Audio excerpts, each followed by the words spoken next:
Hello guys, সবাই কেমন আছো? আশা করি সবাই ভালো আছো। আমি আজকে বেসন নিয়েছি 1 কাপ। বেসনটাকে চেলে নিব, জিলাপি বানাবো। সেই জন্য বেসনটাকে চেলে নিলে খুব সুন্দর একটা মিহি হবে এবং বেসনের মধ্যে যে দানালু ভাবটা আছে ওইটা ফেলে দিব। ভালো করে বেসনটাকে চেলে নিচ্ছি।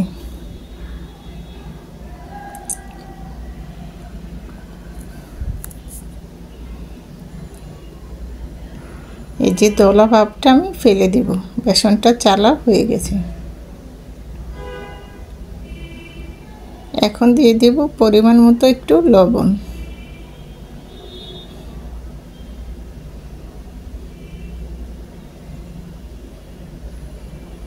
লবণটা দিয়ে একটু মিশিয়ে নেব।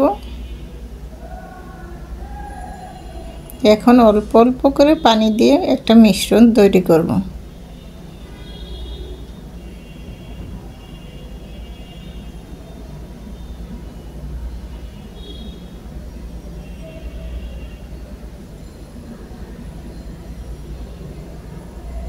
একটু ভালো করে ফেটে নিতে হবে।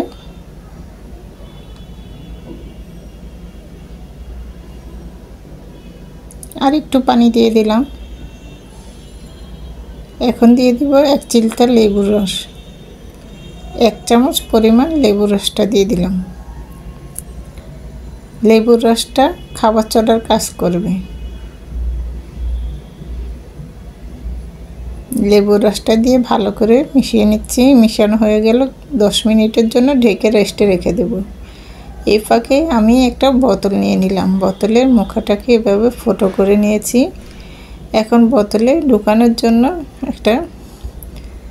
এটা নিয়ে নিলাম। এখন আমি ঢেলে দেব। এটাকে চুঙা বলে। চুঙার মধ্যে দিয়ে দিলাম। তাহলে খুব সুন্দর করে লিকুইডগুলি বোতলের ভিতরে ঢুকে যাবে।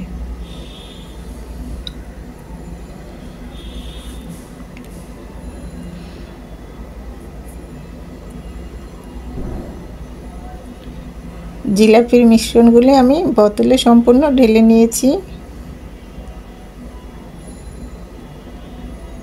এখন বোতলের মুখটা আটকে দিব।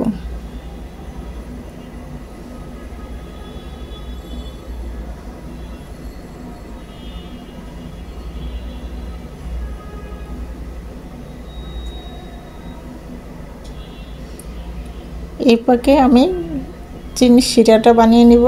1 কাপ চিনি দিয়ে দিলাম। 1 কাপ চিনির সাথে 1 কাপই পানি দিব। বলক আসা পর্যন্ত জাল করে নেব।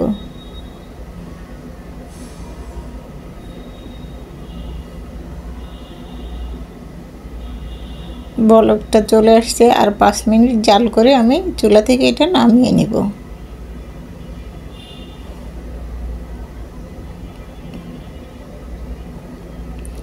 এখন চুলা থেকে নামিয়ে নিলাম।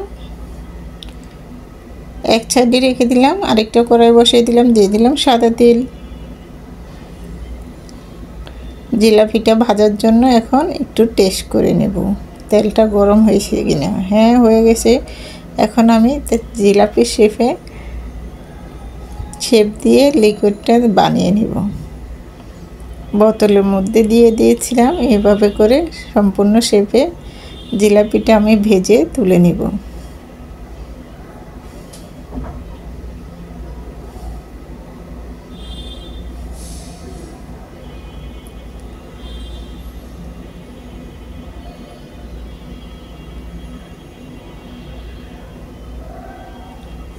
আমার শেপটা হয়তো পারফেক্ট হচ্ছে না। আমি শেপটা ঠিকমতো দিতে পারছি না। যেতটুকু পারছি বানিয়ে নিচ্ছি।